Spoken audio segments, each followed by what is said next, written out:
আচ্ছা, আজকে আমাদের টপিকস হচ্ছে দ্বিপদ উপপাদ্য। তো দ্বিপদ উপপাদ্য বলার আগে আমরা একটু আগে দেখে নিই যে দ্বিপদ রাশি বলতে কি বুঝি।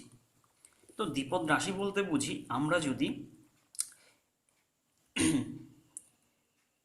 একপদ বিশিষ্ট দুটি রাশি যদি প্লাস বা মাইনাস এর দ্বারা যুক্ত থাকে তাহলে সেই ধরনের পদকে বলি আমরা দ্বিপদ রাশি। যেমন এখানে এ প্লাস এক্স, বা আমি যদি এখানে বলি এক্স মাইনাস 3y, বা আমি এখানে বলতে পারি এক্স প্লাস ওয়াই, বা আমি বলতে পারি ধরো 2 প্লাস 3x, বা 3 মাইনাস 2y। অর্থাৎ এই ধরনের রাশি আর কি। অর্থাৎ এক পদ বিশিষ্ট দুটো রাশি যদি আমাদের প্লাস বা মাইনাসের দ্বারা যুক্ত থাকে তাহলে সেই ধরনের রাশিগুলোকে আমরা বলি দ্বিপদ রাশি। যেমন দেখো, যেমন এ প্লাস এক্স প্লাস দিয়ে যুক্ত, বা x-3y, দুটো একপদী রাশি আর কি, মাইনাস দিয়ে যুক্ত, বা এখানে এক্স এবং ওয়াই প্লাস দিয়ে যুক্ত। অর্থাৎ এই ধরনের রাশিগুলোকে আমরা বলি দ্বিপদ রাশি। আচ্ছা, এইবার দেখো, আমরা ক্লাস 8-9 থেকেই জানতাম যে এই দ্বিপদ কোনো রাশির ঘাত যদি কোনো অখণ্ড সংখ্যা হয়, অর্থাৎ যেমন ধরো এখানে যদি এক্স প্লাস ওয়াই তার হোল স্কোয়ার থাকে, তাহলে এর মান হতো x square plus 2xy plus y square. অর্থাৎ একটি দ্বিপদ রাশির যদি আমি বর্গ করি তাহলে তার বিস্তৃত ফর্মে এইভাবে লেখা যায়। বা আমি যদি ধরো এক্স মাইনাস ওয়াই তার হোল কিউব করি তাহলে লেখা যায় x cube minus 3x² plus 3xy² minus y cube. এটাও আমরা লিখতে পারি। অর্থাৎ এক্স মাইনাস ওয়াই, অর্থাৎ একটি দ্বিপদ রাশির যদি আমি কিউব করি তাহলে সেটাকে এইভাবে লেখা যায়। তো এইবার আমি যদি এরকম একটা চাই যে এক্স প্লাস ওয়াই তার হোল টু দি পাওয়ার 4 কত, তো আমি এখানে যে কাজটা করতে পারি সেটা হচ্ছে এক্স প্লাস ওয়াই তার whole square into x plus y তার হোল স্কোয়ার। এটা করাই যায়। করলে এখানে একটা মান আসবে, আর এটাকে ভাঙলে একটা মান আসবে, তাদেরকে যদি আবার গুণ করে দিই তাহলে সম্পূর্ণ মানটা পাওয়া যাবে। কিন্তু এইবারে কাজ যদি আমাদের এরকম হয় যে এক্স প্লাস ওয়াই ধরো হোল টু দি পাওয়ার 7-এর মান কত, তো বুঝতেই পারছো যে x plus y whole to the power 7 মানে এক্স প্লাস ওয়াইকে যদি আমি 7 বার গুণ করি তাহলে কি পাওয়া যাবে, সেটাই এক্স্যাক্টলি আমরা লিখব। কিন্তু আমরা যদি এইভাবে গুণ করতে যাই তাহলে আমাদের খাটনি অনেক বেড়ে যাবে, বা আমরা অত সহজেই মানগুলো বের করতে পারবো না। তো এবার 7 না হয়ে যদি ধরো আরো বড় হয়, ধরো যদি এরকম বলা হয় যে a plus b whole to the power 12, তাহলে বুঝতেই পারছো যে এটা আস্তে আস্তে আরো কত বড় হতে থাকবে মানগুলো। বা আমি যদি এখন বলি যে a plus b whole to the power 50 করলে, অর্থাৎ এ প্লাস বিকে যদি 50 বার গুণ করি তাহলে মানটা কত আসবে। তাহলে বোঝাই যাচ্ছে যে আমাদের সাধারণ নিয়ম অনুযায়ী খুব সহজেই মানগুলো বের করা সম্ভব নয়। তো সেই কারণে আমরা একটা সূত্র শিখতে যাচ্ছি।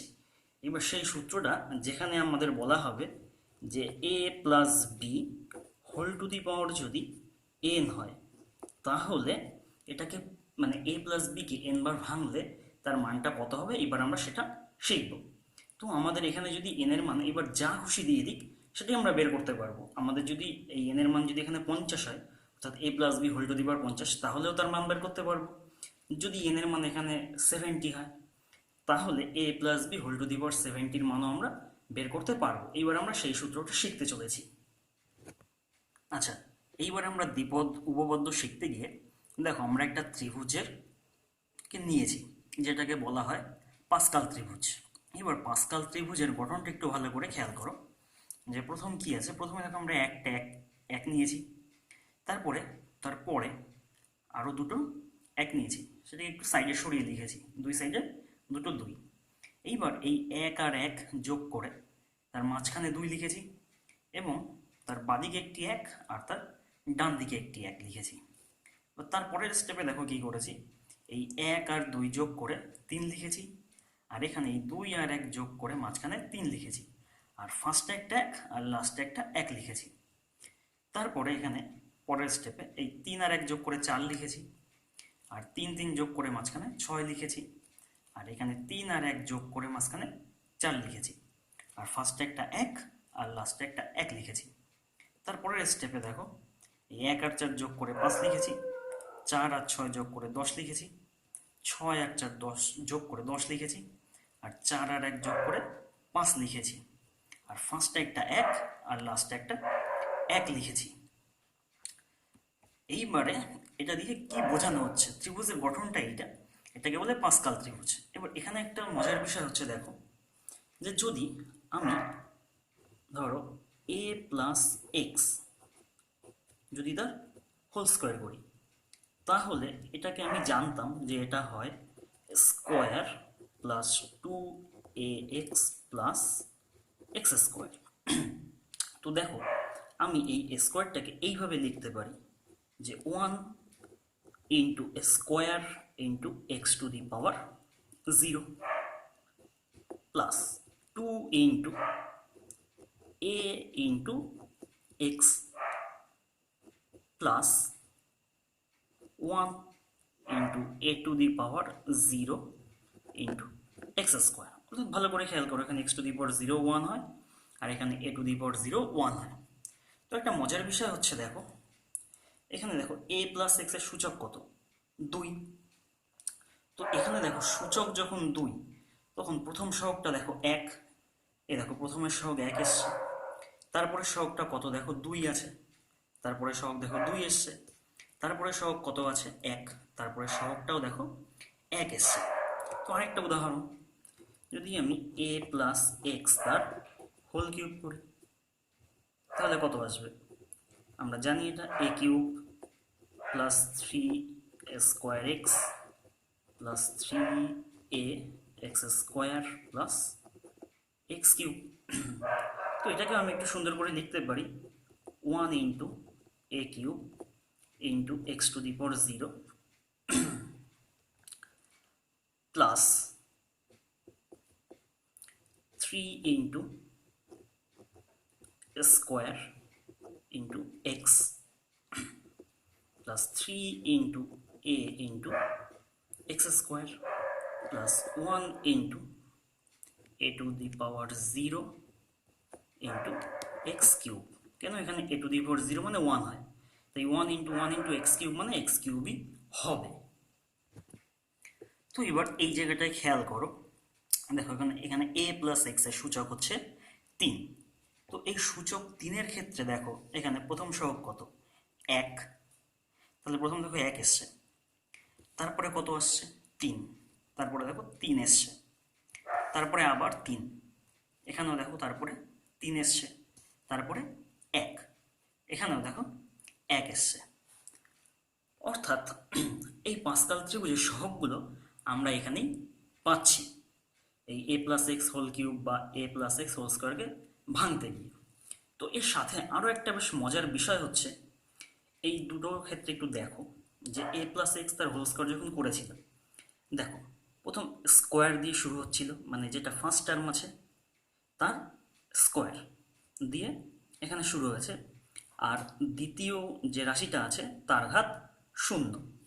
ঠিক তার পরের রাশিটার ক্ষেত্রেই দেখো হয়ে যাচ্ছে, এর ঘাত 1 কমে গেছে, মানে এ স্কোয়ার ছিল ঘাত কমে গিয়ে 1 হয়েছে, আর এখানে এক্স টু দি পাওয়ার 0 ছিল, এর ঘাত 1 বেড়ে গিয়ে এক্স হয়েছে। আর তারপরে দেখো এখানে এর ঘাত ছিল 1, কিছু নেই মানে 1, তাহলে তারপরে দেখো ঘাত হয়ে গেল 0, আর এখানে এক্স এর ঘাত কিছু নেই মানে 1, তারপরে দেখো ঘাত হয়ে গেল 2। অর্থাৎ তার মানে কি হলো, এখানে প্রথম রাশিটার ঘাত দেখো আস্তে আস্তে কমছে, আর দ্বিতীয় রাশিটার ঘাত আস্তে আস্তে বাড়ছে। দেখো ঠিক তার পরেরটাও একই জিনিস ফলো করছে। দেখো a প্লাস এক্স তার হোল কিউব, এখানে সর্বোচ্চ ঘাত 3 আছে, তাই দেখো a কিউব দিয়ে শুরু হয়েছে, আর এক্স এর ঘাত তখন 0। ঠিক তারপরেই এর ঘাত 3 ছিল, তারপরে রাশিতে হয়ে গেছে 2, আর এক্স এর ঘাত 0 ছিল, তারপরে হয়ে গেছে এক্স এর ঘাত 1। আচ্ছা, তারপরে এখানে ছিল স্কোয়ার, ঠিক তার পরের ক্ষেত্রেই হয়ে গেল এখানে এ মানে ঘাত 1 কমে গেল, আর এক্স এর ঘাত 1 ছিল, এখানে গিয়ে এক্স এর ঘাত 1 বেড়ে গেল। তারপরে দেখো এখানে এ ছিল, এর পাওয়ার 1, তারপরে গিয়ে দেখো এর পাওয়ার 1 কমে গিয়ে 0 হয়ে গেল।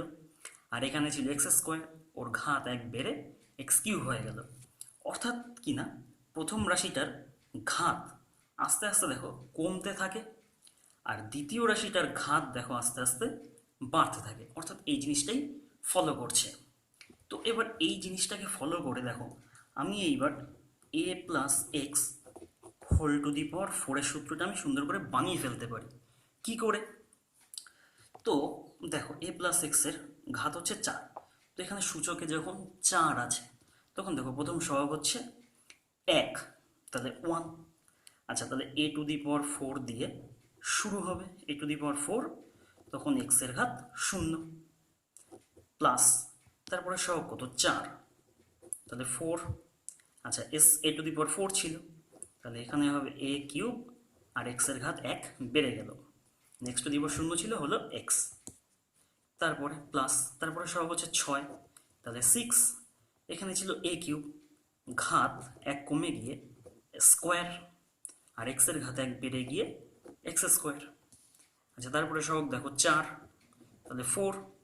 এখানে এ স্কোয়ার ছিল, ঘাত কমে গিয়ে হবে এ, আর এখানে এক্স স্কোয়ার, ঘাত 1 বেড়ে গিয়ে হবে এক্স কিউব, প্লাস লাস্টে সহগ দেখো 1, তাহলে 1। এখানে আছে এ, তার ঘাত কমে গিয়ে হবে এ টু দি পাওয়ার 0, আর এখানে আছে এক্স কিউব, তার ঘাত 1 বেড়ে গিয়ে হবে এক্স টু দি পাওয়ার 4। অর্থাৎ ফাইনালি তাহলে এটাকে লিখতে পারছি a to the power 4 plus 4 a cube x plus 6 a square x square plus 4 a x cube plus x to the power 4। আচ্ছা, এবার দেখো নিউটন এই জিনিসটাকে একটু মডিফাই করেই দ্বিপদ উপপাদ্য তৈরি করেছিলেন। উনি একটা বিষয় একটু খেয়াল করেছিলেন, সেটা দেখো আমি একটা জিনিস দেখাই আর কি। এখানে দেখো যখন 1 আছে, এখানে সূচক 3, ফার্স্ট 1 3 3 1 হচ্ছে, তো এক্স্যাক্টলি এই 1টাকে দেখো আমি লিখতে পারি 3C0, এই 3টাকে লিখতে পারি 3C1, এই 3টাকে আবার লেখা যায় 3C2, আর এই 1টাকে লেখা যায় 3C3। অর্থাৎ 0 থেকে 3 অবধি লিখেছি। ঠিক তার পরেরটা একইভাবে লেখা যায়, দেখো এখানে সূচক 4, তো এটাকে আমি প্রথম লিখতে পারি 4C0, তারপরটা লেখা যায় 4C1, তারপরটাকে লেখা যায় 4C2, তারপরটাকে লেখা যায় 4C3, তারপরটাকে লেখা যায় 4C4। নিউটন এই জিনিসটাই খেয়াল করেছিলেন। এই জিনিসটা খেয়াল করে উনি সাধারণ সূত্র তৈরি করেছিলেন। কীরকম খেয়াল করো, এবার আমি যদি a plus x whole to the power n লিখি, তাহলে আমি কি করব? তাহলে খুব সোজা, প্রথম NC0 থেকে যে সহগগুলো ছিল সেগুলো NC0 NC1 দিয়ে লিখব। তাহলে প্রথম হচ্ছে NC0 A to the power N, মানে এর সর্বোচ্চ ঘাত বসে গেল, ইন্টু এক্স এর পাওয়ার 0। তারপরে যেটা হবে NC1, এবার এর ঘাত 1 কমবে, কমে হবে n-1, আর এক্স এর ঘাত 0 ছিল, এর ঘাত 1 বাড়বে, এক্স হলো। তারপরে NC2 into A to the পাওয়ার, এবার এখানে n-1 ছিল, আরও 1 কমবে অর্থাৎ n-2, আর এক্স এর ঘাত 1 বাড়বে, এক্স স্কোয়ার। তারপরে NC3, এবার এর ঘাত আরও 1 কমে গিয়ে এ টু দি পাওয়ার n-3, আর একটা হবে এক্স এর ঘাত 2 ছিল, বেড়ে গিয়ে 3 হবে। অর্থাৎ এইভাবে চলতে চলতে আমাদের যে লাস্ট পদ হবে, লাস্ট পদটা হবে NCN এ টু দি পাওয়ার, দেখো এখানে লাস্টে গিয়ে এর পাওয়ার, প্রথম দেখো আস্তে আস্তে কম ছিল, তো এর পাওয়ারটা কম ছিল, লাস্টে গিয়ে এর পাওয়ার হয়ে যাবে 0, আর এক্স এর পাওয়ার হয়ে যাবে তখন n, আর শেষের আগের রাশিটাকে আমরা লিখতে পারবো nc n minus 1 a to the power 1 R x to the power n minus 1, অর্থাৎ এটাই হচ্ছে গিয়ে আমাদের দ্বিপদ উপপাদ্যের সাধারণ সূত্র। তো এখানে একটা বিষয় একটু ভালো করে খেয়াল করতে হবে যে এখানে এ আর এক্স এর যে সূচক, সবসময় দেখো এই সূচক দুটোকে যোগ করলে সর্বদা এন হবে। দেখো এন আর জিরো যোগ করলে এন হচ্ছে, এন মাইনাস ওয়ান আর এক্স এর ঘাত এখানে ওয়ান, এটাকে যোগ করলে এন হচ্ছে। তারপরে দেখো a to the power n minus two আর এখানে এক্স স্কোয়ার, এই ঘাত দুটোকে যোগ করলে দেখো এন হচ্ছে। এইভাবে সব জায়গায় ভালো করে খেয়াল করো, দেখো এই দুটো রাশির সূচকের যোগফল সর্বদাই এন হচ্ছে। দেখো এখানে আরো একটা বিষয় একটুখানি খেয়াল করো, সেটা হচ্ছে দেখো এখানে যেমন এনসি ওয়ান লিখেছি আর এর পাওয়ার হয়ে গেছে তখন এই এন মাইনাস ওয়ান, আর এক্স এর পাওয়ার হয়েছে এই নিচের ওয়ান, অর্থাৎ এর পাওয়ারটা যেটা হয়েছে সেটা হচ্ছে এই দুজনের বিয়োগফল এন মাইনাস ওয়ান, আর এক্স এর ঘাত হয়েছে এই নিচেরটা ওয়ান। তারপরেও দেখো সেম জিনিসই ফলো হচ্ছে, যেখানে আছে এন সি টু, অর্থাৎ এর পাওয়ার হয়ে গেছে এন মাইনাস টু, অর্থাৎ এই দুটোর বিয়োগফল, আর এক্স এর ঘাত হয়েছে এই নিচেরটা দুই। ঠিক তার পরেরটাও দেখো একই জিনিস ফলো করছে, এন সি থ্রি, তাহলে এর ঘাত হয়েছে এন আর থ্রির বিয়োগফল, আর এক্স এর ঘাত হয়েছে এই নিচেরটা, অর্থাৎ এই জিনিসটাই ফলো হচ্ছে সব জায়গায়। এইবার দেখো আমরা দেখব যে সাধারণ পদ বের করার সূত্র। সাধারণ পদ, ধরো সাধারণ পদ আমাকে টি আর প্লাস ওয়ান দিয়ে প্রকাশ করা হয়, অর্থাৎ আর প্লাস ওয়ানতম পদ কত। তো সেটা বুঝতে গিয়ে একটা জিনিস খেয়াল করো, যে দেখো আমি a plus x whole to the power এনটাকে ভেঙেছি, তাহলে এটা হচ্ছে প্রথম পদ, এটা হচ্ছে দ্বিতীয় পদ, এটা হচ্ছে তৃতীয় পদ, এইভাবে চলছে।